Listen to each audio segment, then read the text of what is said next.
हेल' लोगोफोर आंनि अफ्रि दैमारि चेनेलाव आरोबाव खनसे बरायनानै लानाय जाबाय। आं दिनैहाय बुंनो नागिरदों दाखालि साहित्य सभानि बारै बावहाय मोनसे निउसावहाय नुदों आं बाजेटआ खरसा जादों 4 कौटि। आवगोलनि समाव थाङोमोन बिदिनो 20 लाख 25 लाख बिदियाव कमप्लिट जायोमोन होननानै बुंदों। थिगैनो दङ बावहाय 4 कौटि 20 कौटि खुंदों, मोजांनि बाथ्रा, मोजां जादों। 20 लाख 25 लाखआव जेरैबायदि जानांगौमोन मोनसे स्टेजावनो मोनसे पेन्डेलावनो गोबां रां थाङो, खरसा जायो, आंबो मानिदों मिथिदों। नाथाय जों दिनैहाय 4 करोड़ खरस खालामनानै जों बर' रायजो राजानो मा होदों? आं सानो बे 4 कौटियावहाय 4 कौटि फैसायाखौ आफादनि नामाव एनडिएफबिनि नामाव 1 कौटिसो एक्स एनडिएफबिनि नामावहाय जेलाव थानायफोरनि नामावहाय 1 कौटिसो खरस खालामनो हायामोन नामा? आं बेखौ सानदों आरोखि। जुदि मोनसे जों बिदि गिदिर खुंनायावनो 4 कौटि 5 कौटि बिदि खरसा खालामोबा मा जागोन? देग्लाय बोसोराव 4 कौटि, फैगोन बोसोरावहाय 5 कौटि जागोन, नेक्स्टआवहाय 8 कौटि जाहैगोन, बारायलांबाय थागोन एमाउन्टआ। ओमफ्राय ओरैहाय गिदिरनि सायाव गिदिर एमाउन्ट जालांबाय थागोन, खरसायाबो गिदिर जालांगोन।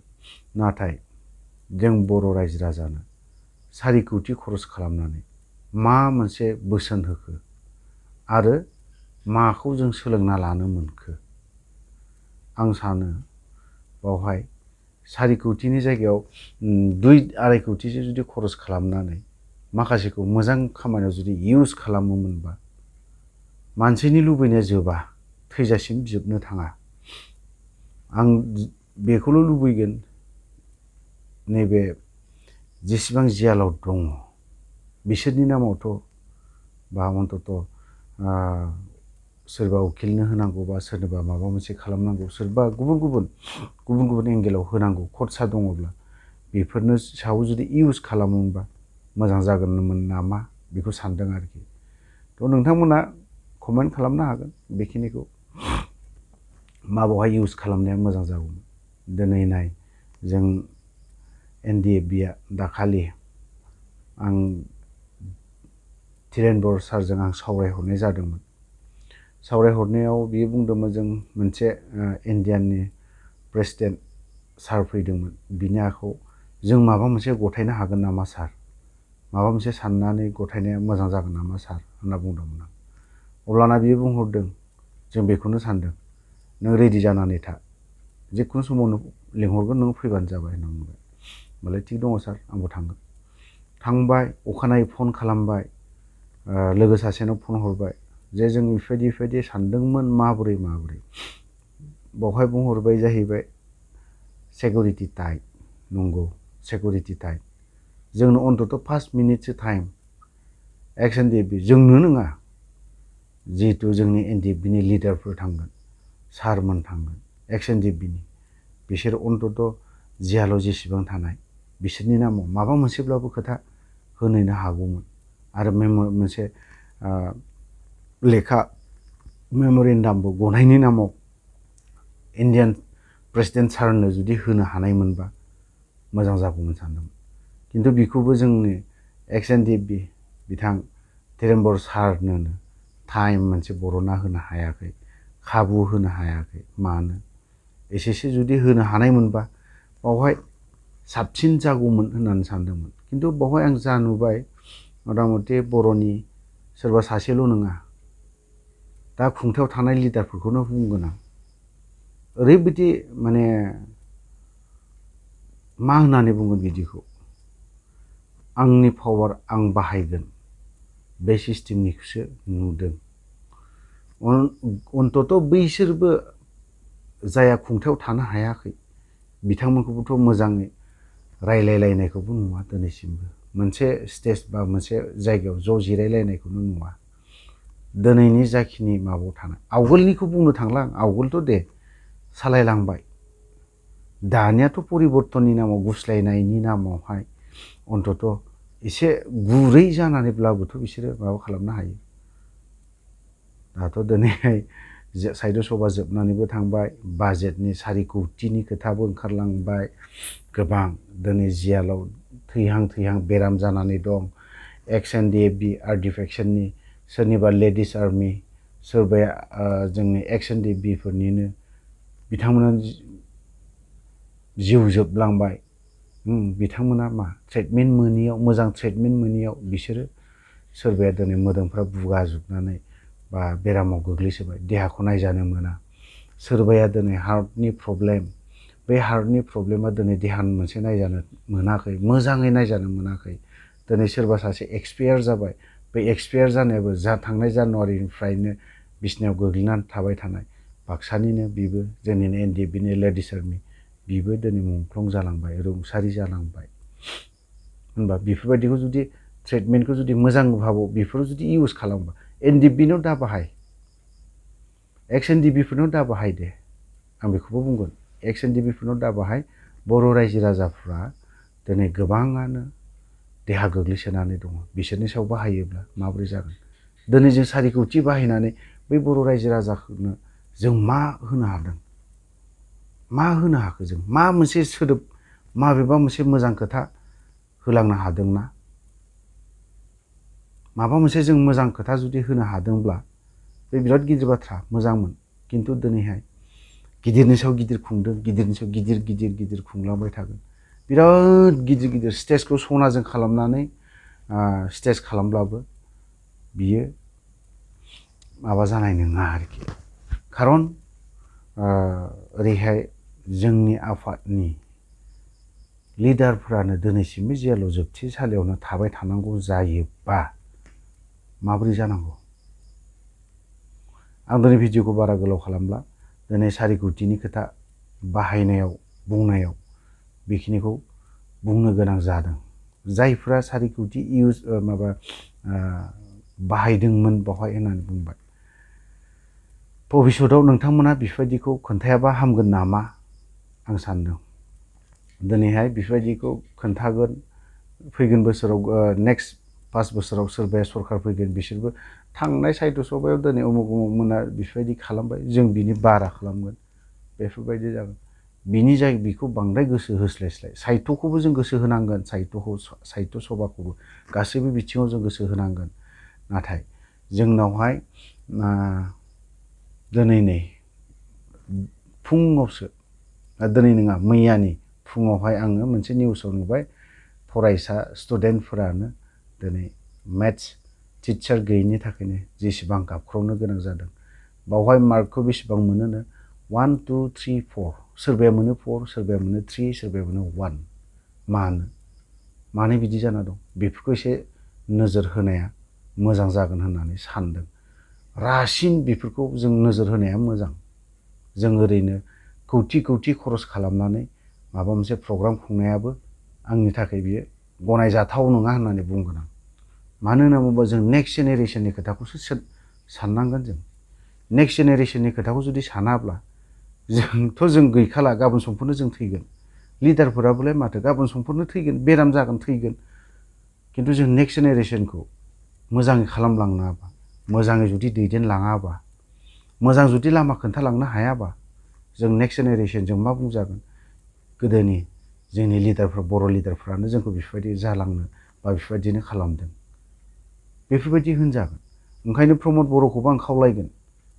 प्रमद बर' बिथाङा दिनैहाय फरायसाफोरनि सायावहाय मोजां नोजोर होगोन होननानै बुंदों। मा होननानै बुङो? फरायनाय बिथिङावनो मोजां गाइड लालांगोन बा मोजाङै नायलांगोन होननानै बुंदोंमोन। दा नोंनि जायगायावनो नों बहाबा देरहानाय लगे लगेनो बिराद बाज्ल'दों, खुसि जादों, होमबा दिनै ओरै फारसेजों गथ'फ्रा मा जानानै दं? जिर' जागासिनो दङ। बेफोरनि फारसेबो एसे गोसो हो। बेफोरनि फारसे जुदि गोसो होआबा नों बिराद गिदिर साहित्य खुं, बहाबा कनफारेन्स, माबा माबि कौटि थाखानि कनफारेन्स खुं, जेबो लाब गैया। बरंस' नों खहासो जागोन। नों नङा, बर' जाथिया खहा जागोन। बर' हारिया खहा जानायाव थांगासिनो दङ। नों बर'आ दिनै बबे लाइनजों थांगोन? नाव आथिं थोंनैया नाव गं बेयावसो होगोन ना बेयावसो गागोन बिदि जानानै दङ बर'फ्रा। बेजोंसो थांगोन ना बेजोंसो थांगोन, सोरजों थांगोन? साननो नांगोन एसे, ओरैनो साना हसिया बा जानला मोनला बेफोरबायदि माखासे बाजेटखौ होआबा, खयेकटाखौ एसे इनडाइरेक्टलि खोबथेनानै दोनोबा, बा बेयावहाय जोंहा बाजेटआ एथ' कोटि थांदों होनना बुङालाफानो इनडाइरेक्टलि गुबुन एंगेलजों बुङोब्ला साबसिन जागोन होननानै आं सानो। दिनै फेरेंगा बिथाङा बुंबावदों, मोनसे निउस पर्टेलाव नुदों आंबो बेखौ, थांनाय BPF सरकारा मा बेसे हरोमोन बिसोरो 20-25 लाख बा 5 लाख बेफोरबायदि हरोमोन साहित्यआव, जों एबारावहाय गोबां गिदिर खालामदों बेफोरबायदि खोथाखौ होननानै बुंदों। एमाउन्टखौबो बुंबावदों बिथाङा। होनबा बैखौ रुजुनानै लालायालाफानो दिनैसिमबो जुदि पलिटिसियानफ्रा नंगौ बुंलाय, बिबा बिखौ बुंलाय, सोरबाया BPFखौ होन, BPFआ UPPLखौ होनलायगोन, खिन्थु मोनसे सिस्टेमाव थांनानै बुंलायोब्ला साबसिन जागोन होनना बुंदों। नङाब्ला नोंथांमोना जेसेबांनि बर' लिडारफोर दङ बिथांमोना नेक्स्ट जेनेरेसनखौ नोंथांमोना जेबो लाइनजों लांनो हानाय नङा, आं बेखौ सानो आरोखि। आंनि साननाया जाजोबा जानो हागौ, जोंनो फिसा मेलेमजों साननाय आरो फिसा मेलेमजों सिन्था खालामनानै बुंनाय आरोखि बेखिनि बाथ्राया। जों दिनै नैबे चिरां डिस्ट्रिक्टआवनो बेसेबां गाबख्रावदों, टिचार गैया बेसेबांबा गोबाव, बेफोरखौ आं सानदों। बेफोरखौ नुनानै आरोबाव जोंनि बर' LP स्कुल बेफोरो दिपेन बर'निफ्राय ओंखारनाय राव जोबलांनो हमदों मोनफा मोनफा। बेफोरखौ गोसो हो प्रमद बर'आ। नोंथाङानोथ' दिनैहाय आबसुनिफ्राय फैनाय मानसि, बेफोर प्रब्लेमखौ नोंथाङानो मोनबोजोबनाय। दिनै बेफोरखौ नों गोसो होआलाफानो माखौ गोसो होबाय थादों नोङो? NDFBनि फारसेथ' एक्स NDFBफोरखौथ' नोंथाङा गोसो होआ प्रमद बर'आ, बेफोरखौ गोसो होआ। एक्स NDFBया मोनजानांगौ थानांगौ, हाग्रानिफ्राय लाबोबाय दोनफैबाय, बिमा बिफाखौ मोनबाय, बिनि देरसिन मा नांबावगौ आरोबाव?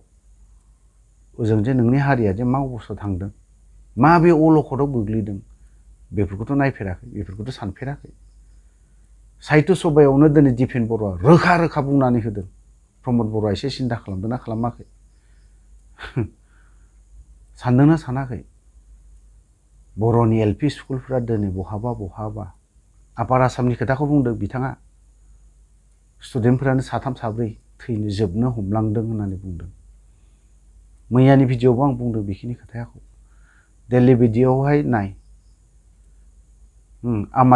आम आदमि पार्टिया माबोरै खालामदों।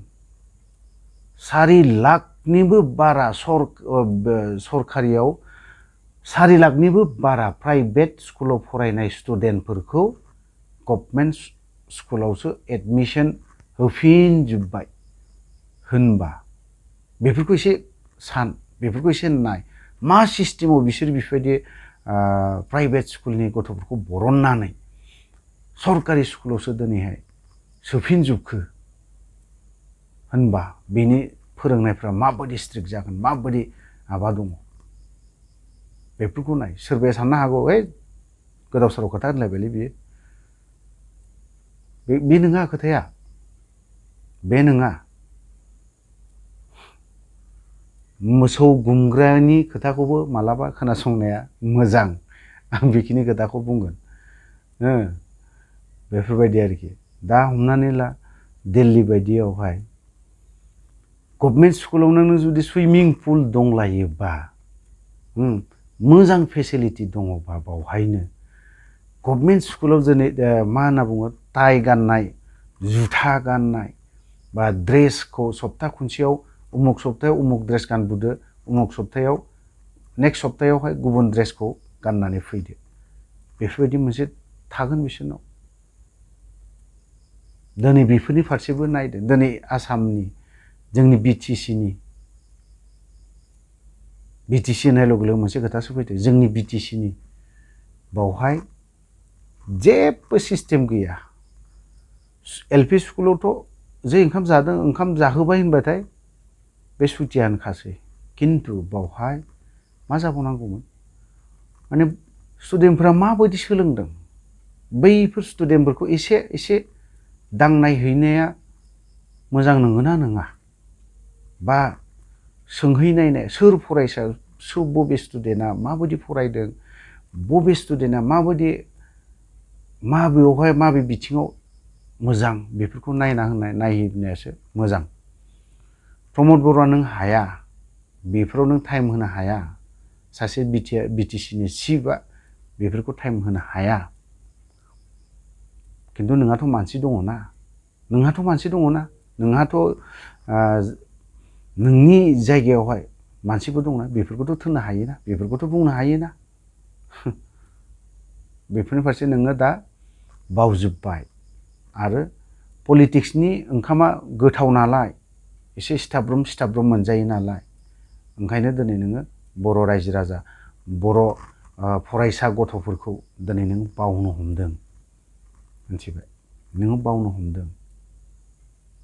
दिपेन बर'नि जेला भिडिअ मोनसे निउसखौ नायदों आं अब्लानो आंबो सानदों सिन्थाबो खालामदों आं सोरबाया साननो हागौ बेलाय माथो सानदोंब्रा खिन्थु बे नङा आं दहायनो बुंखादों लावखार मानसियाबो मोजां खोथा बुंनो हायो मालाबा पइन्ट खोथा बुङो 100टानि गेजेराव मोनसेयाथ' माबा मोनसे जाहैगोन।